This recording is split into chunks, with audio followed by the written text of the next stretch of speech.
It's time for the Mad Dog Show, coming to you from the heart of the Bulldog Nation. The Mad Dog Show is proudly sponsored by Griffin Lumber and Hardware, The Sanford Company, ASP Pool Company, Bib Distributing, Butler Automotive, Sellers Construction, Peach Services, Pelicano Construction, The Dog Bone, Go Clean Co., Macon Monogramming, Bulldog Illustrated, and Walthall Oil. And now, here he is, the Mad Dog. And now, here he is, the Lumberton Locomotive, Mr. 38 Special, RBU legend and a true DGD, Mr. Tim Wiley! Woo! Man's got moves! What do you think, Tim? What do you think? We finally got it home! We finally got it home! Check it out! Look at it! It looks nice. Look at this. There's something missing on that wall, though. There's something missing on this wall. Over there, What we got? underneath the G, Come on, man. it's a little special presentation. The gift you gave to me, we had to give it its proper credit.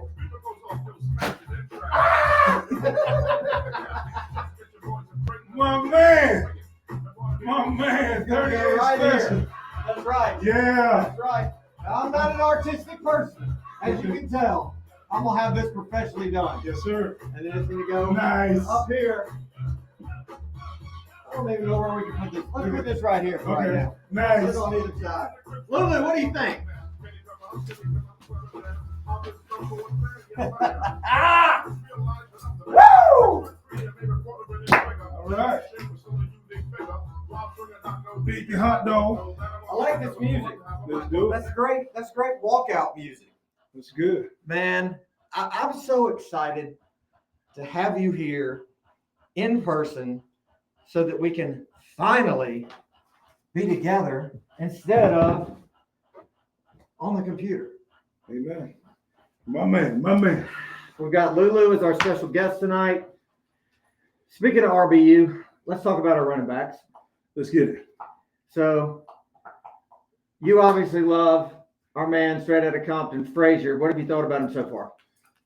He's played well. I've seen some good runs that he had against Austin P and even Marshall. And it's early in the season. We'll get tested this weekend. Boy, we are going to get tested this weekend. I'm nervous. How about you? A little bit, considering how the offensive line is playing, and we got to come prepared, man, because we'll be in danger zone up there in Neyland Stadium in Knoxville. So we will get tested this weekend.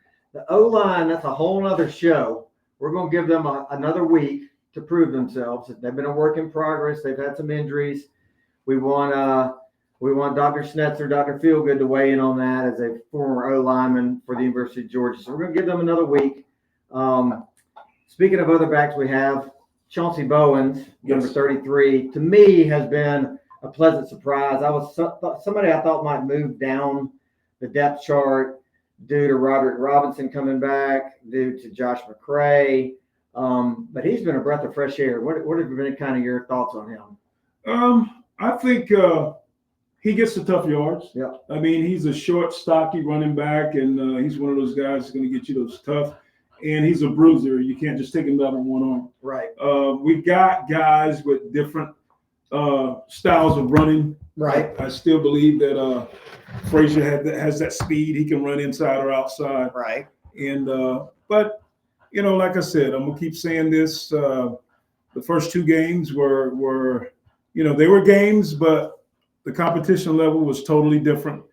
I feel like we're going to get tested in a major way in all three phases of the game this weekend. And that running back position will definitely be tested because we want to establish the run. Absolutely. Now, the next guy I want to talk about, he's got track speed, comes naturally. His dad was an Olympic athlete, and it's quickly turning into a fan favorite, and that's Phillips, a.k.a. Peanut, a.k.a. Nut.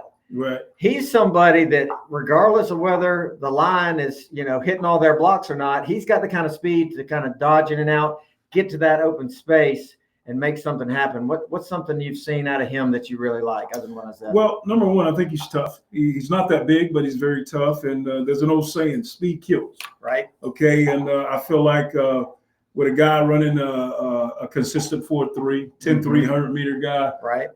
When you get him on the outside into that corner, he's going to make something happen. Yep. Because there are not too many guys that can just, and he doesn't just have like straight out fast speed. He has performance speeds too, which is basically the quickness, how fast you can start and stop. Yep. So yeah. I was looking up his size while you were talking. 5'10", 185 out of Mableton, sophomore. So I think they said that, after a year in the program, spending time in the weight room, they really kind of have his body dialed in, and you can tell.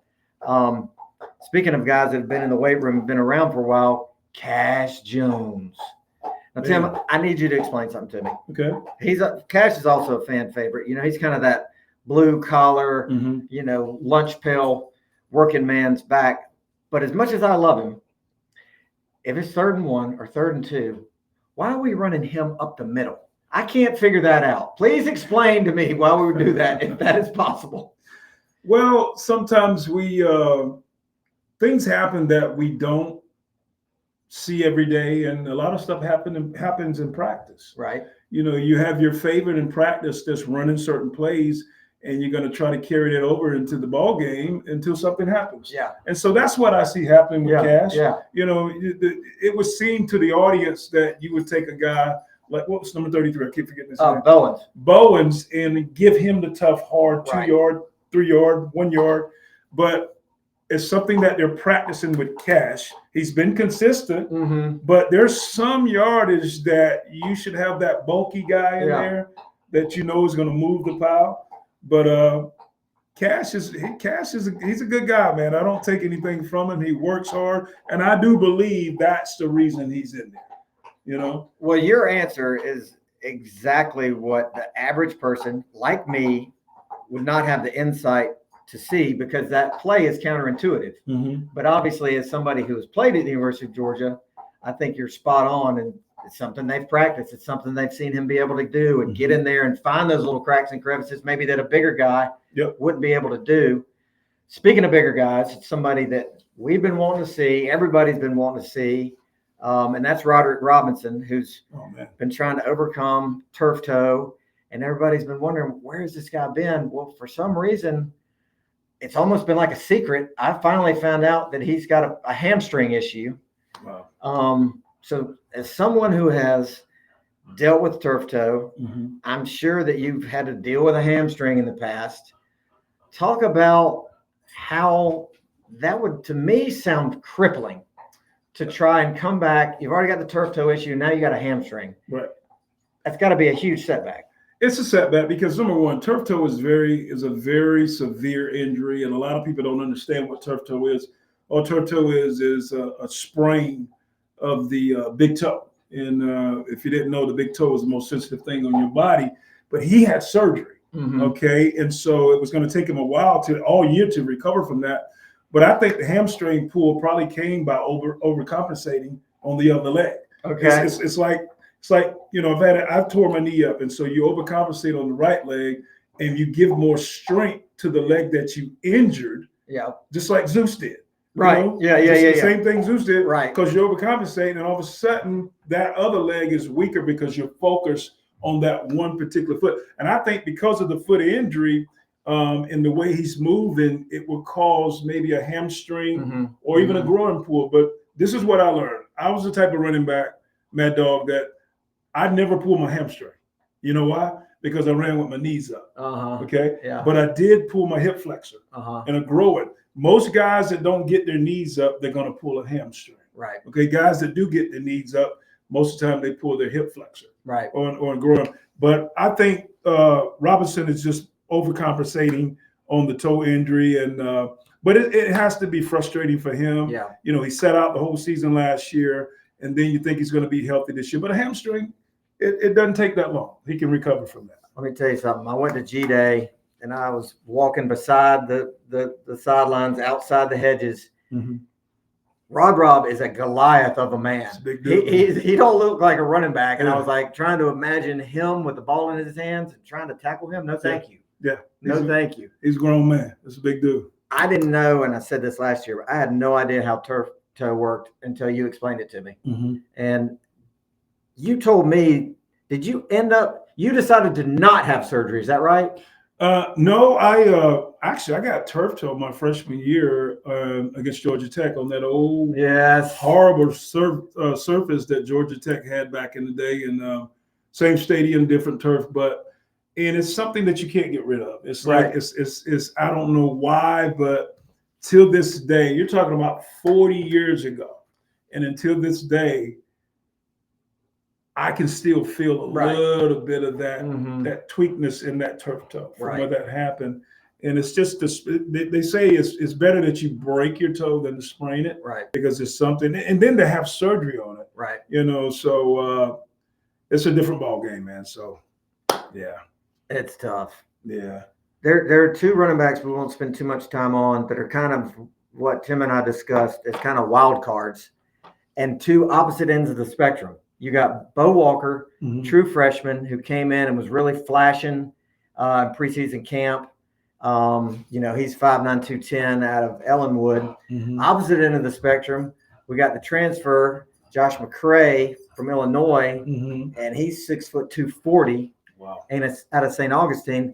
They hadn't been able to see the field too much yet, but, in the case of Bo Walker, he can redshirt. Yeah. If we're seeing him, it's probably due to injury. So I'd love the luxury of redshirting him. But for Josh McCray, this is it. So I'm wondering, and he's been sick. He's been sick, and that's what I can't figure out. Sick with what? I don't know. And I was speculating with my college roommate, Bobcat. We were like, is it like heat exhaustion? Because you come from Illinois and you come down to Georgia in the summertime and you start trying to practice with pads on. I mean, that some people can't function in it. And if you're trying to tote the rock and you're getting pounded on. Yeah. Well, I'll tell you what happened to me when I spent my years in Chicago, my last couple of years of playing. I stayed in Chicago for 5 years. Right at about 5 years. And being in the Midwest is a little more dry. Yeah. And it's not as humid. So when I moved back to the South to Atlanta, I had a headache for 3 months straight every day. Really? Until I made those adjustments to my sinuses. Yeah. And so it could be affecting him, man, because of the humidity. That is a literal. Yankees do not understand the humidity that we deal with down here. It is a shock to the system. I'm talking no pads. When you walk out the door, it's like opening up an oven. Man. And so that could be it. I'm glad you brought up Chicago because I want you to talk about the great trip that you just had as a former Bear. You've done a lot with the Steelers, and this was kind of opening the door to the Bears. So talk to us. Well, one of the things that I was able to do and had the honor and the blessing to do and favor was go back to Bears alumni weekend. And that's when we just bring all the guys that want to come back and participate in the weekend festivities. And it happened to be on a Monday night. And I was there with a lot of my teammates that I played with. They had the 40-year anniversary of the Super Bowl team, recognizing all the guys there. And the Super Bowl guys, they ended up getting their Hall of Fame Bears jacket. And, there was guys like Otis Wilson, Jim McMahon, and Matt Suey. I met Matt Suey for the first time, man, at Block for Walter Payton. And, was Fridge there? No, Fridge wasn't there. Okay. And you have Mike Singletary and Tom Zach, all those guys were there, man, and it was just a beautiful thing. And the Bears really laid it out for us. They took care of everything. We walked down on the field, and we got recognized too. All the players that were there, and along with the Super Bowl team at halftime, and got a chance to be in that brand new stadium that they have. Yeah. I haven't been back to a Bears game since '97. Wow. So for me.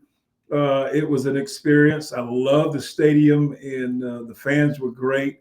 And I get a chance to do the same thing with the Pittsburgh Steelers too.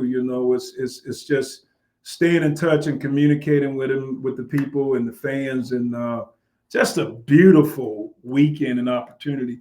And I drove from Macon, Georgia to Chicago, Illinois, which took me about 12 hours, but it was beautiful. I enjoyed it. Well, give me a prediction on the game. Okay. Now we said we were going to stay away from the O-line stuff. We were going to let our buddy talk about that when he comes in. Like I said, Georgia's going to be tested. They're going to get tested this week, and certain games that we play in, we step it up, and that's with any team. You're supposed to step it up any game and look at all teams as the same, but unfortunately they're not. Tennessee is Tennessee, okay, and they got talent. They're good. They're big. They're fast, just like Georgia. I think Georgia is going to immediately need to establish the run. Yep. Okay, before anything, we got the backs to get it done, but we need to get that old line rolling. And once we establish that run, a little bit of play action, and we can open up the passing lanes. But I'm going to predict that we're going to win. Okay, we're going to win in Neyland Stadium in Tennessee, which will be hard. Right. Okay, and but I'm going to predict that we win by 6. Okay. I have something that I talk about that it's called the law of large numbers, where if something happens again and again and again and again, it's bound to sooner rather than later not happen. So we've got, 8 wins in a row against Tennessee. I kind of feel like that's going against us, but what I do feel is going in our favor is I think that the coaches and players were very dissatisfied with how they played the last 2 weeks, especially this past week. And I think that they probably had a very, very difficult week of practice, that Kirby's probably been all over them on the microphone, telling them what they got to fix. And I think that if we can get back who we talked about before, Dontrell Glover and Juan Gaston, whose injuries sounded kind of minor. Juan Gaston was, sounded like soft tissue, ankle and knee. Dontrell has had, Ernest Green's the one who's had the back problem. I can't remember what Dontrell had, but he is nasty. If you've watched film on him as a freshman, he gets after it. And I think he's going to be one of the ones that kind of moves in to kind of cement, the working lineup. And I just feel like we're going to go in there and Kirby's going to have them ready. I think it's going to be a close game, and I think we're going to pull it off. I think so too. I agree.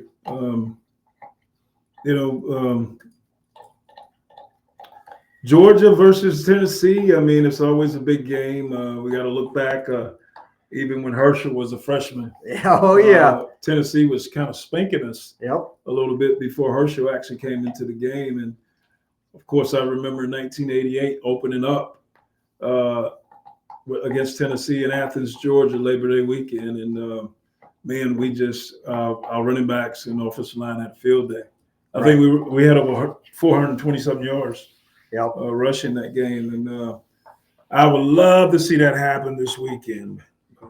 Tim, I got a couple other games I want to get your opinion on. Okay. First one just fascinates me, and that is number 12 Clemson at unranked Georgia Tech. I feel like it should be the opposite. It should be number 12 ranked Tech against unranked Clemson. Yeah. Tech's looking really good, man. They got a great coach, obviously got a great quarterback. I think Tech's going to beat them. Why ain't they ranked? Why come they're not I think it's just one of those situations where they were unranked to start the season. They're probably barely outside the top 25, but this is the kind of game where they win, they'll be top 15. All right. Are they playing in Atlanta? Playing in Atlanta. Okay. All right. First of all, I think LSU took the win out of Clemson. Yep. You can see that against Troy State. Yep. Troy State hung in there with them the whole game. Oh, yeah. Okay. They jumped out on them real quick. When you come to Atlanta and you play the Yellow Jackets, Georgia Tech, you better bring in lunch because Tech has talent. They're good. They're fast. They're smart. They're smart. They're very smart. And we can, as Dawg fans, we can't forget what happened last year with 8 or 9 overtimes in Athens. So those guys are going to be ready. And I'm going to take the Yellow Jackets. I'm going to take them not only to cover but to win. Yeah. Is there a world in which Wisconsin comes to Alabama and beats them? I don't think there is. I don't think there is. Wisconsin is always just a name, a Big Ten name that rarely does anything but get past the Outback Bowl. Yeah. So we're not even going to talk about that. That's a Bama win. Other than that, you got to kind of move down the list until you get to 4:30 when you've got the USF Bulls against the Miami Canes at Miami. My goodness. The upset-minded Bulls. Okay. Now they're 2-0, right? Correct. All right. They're ranked 18th. They beat Boise State. Yep. Okay, and they just beat Florida, right? That's right. Okay. There was some divine intervention for them to beat Florida. Here's what I see happening. USF, they're basically, they got a lot of guys that hit the transfer portal that landed at that school, because when you watch them play, their defense is all world, man. Yeah, those guys are all over the field. Yeah. They're hitting, they're game tackling, and they're doing, and it's this defense that's winning the games. Yep. I got a feeling that I'm gonna call them to upset the Hurricanes. Wow! Oh my God, I got to go against you on that. Okay. I think the Bulls, they've had some luck. I think the Canes have too much talent, and I think they're going to beat them. They're at home. Yep. So I'm going to call Canes on that. Here's one that intrigues me next, and well, actually, one before that. Arkansas, my Bulldogs attacking Tim, but in a loving manner. Arkansas at Ole Miss. Oh my Man, goodness! Arkansas has been lighting it up with I that told QB, somebody man. that Arkansas was going to be pretty decent. You're right. All right. Arkansas at Ole Miss. I got to roll with Ole Miss. I do too. Yeah. I do too. Another fascinating one. The Gators go to Death Valley to play LSU at night. Nah, LSU. That's tough. I mean, I just got to feel like Florida's got to be super deflated after what happened with the spitting incident. Last week was the time to do some spitting. Our boy Jalen got. I think Jack. I hate to sound like I'm 5 years old, but Dak started it. He spit on him first. And by the way, kicking him out of the game for that's ridiculous. I mean, you remember Romanowski and J.J. Stokes? Yeah. No. Romanowski, he was a spitter. Yeah. He right in his face. He's like, I'm battling with a bulldog on the floor that wants to play right now. They would have got me for a 187. All right, here's an even better one. Good. Texas A&M, 16th ranked. Okay. At 8th ranked Notre Dame. Ooh. Okay. Notre Dame just came off a loss, right? They won last week, but the first week, they lost. Who did they lose to? Don't ask me a trick question. Okay. They lost to I can't remember. Oh. Was it Oklahoma? No, Oklahoma beat Michigan. They lost to Miami. They lost to Miami. That's right. That guy had that incredible catch. Yeah. Okay. Texas A&M versus where? At Notre Dame. 7:30. That's going to be tough, but I am going to roll with the Aggies. I think, that is a tough one. To me, that's a coin flip. Yep. And I don't know about the Aggies run D, but I'm going to have to roll with you on that. Go with the SEC, Texas A&M. All right, the hits just keep coming. Everybody's former favorite homecoming team, Vandy, at number 11, South Carolina. Ooh. And Vandy's legit now, man. Yeah, they are. That's going to be tough. I know. I'm going to have to take I'm going to call for the Gamecocks to edge them out. I'm going to call the Vandy upset. Oh, wow. But they're in Columbus. Remember they upset them last year. It's going to be bonkers in that place at 7:45. Yeah. They upset them last year in Nashville. They beat South Carolina. They did? Yeah. That makes me want to flip around and go South Carolina, but it almost feels like with Pavia coming back, that kind of continuity that they have at quarterback, I think they've got a good running game outside of Pavia now. And we got a dog on the loose in here, Bulldog. That's another coin flip. I'm going to go with the Doors. I'm going to go with the Doors. But you know what? Lenore Sellers is so good that I'm not. Because I think they're going to have revenge on their minds. It's going to be crazy in that stadium at 7:45. The Gamecocks are going to be. Well, you remember South Carolina jumped out in front of them last year Mhm. with 2 or 3 touchdowns, Right. and they came back. Right. So I'm with you. I'm going to go Gamecocks. And other than that, I'd like to just say that this studio is going to be a work in progress. It's killed us to get it this far. We're going to have more and more surprises every week. This week, we've got new technology with this new webcam that has mics built in. So we got wider shots. Everything you've seen here, or maybe one thing you haven't, is a 75-inch Samsung right there. That will be great to have guests up there so we can actually see them. We're going to have a fireplace put in and lots of other surprises, including this 38 hung on the wall. We got some more plans in store for some other running backs that we won't get into now. But at this time, Tim, I'm kind of hungry. How about you? I'm hungry, man. Let's go eat. All right, let's do it. I'm ready to eat off the floor, your dog. Sit around now from the city.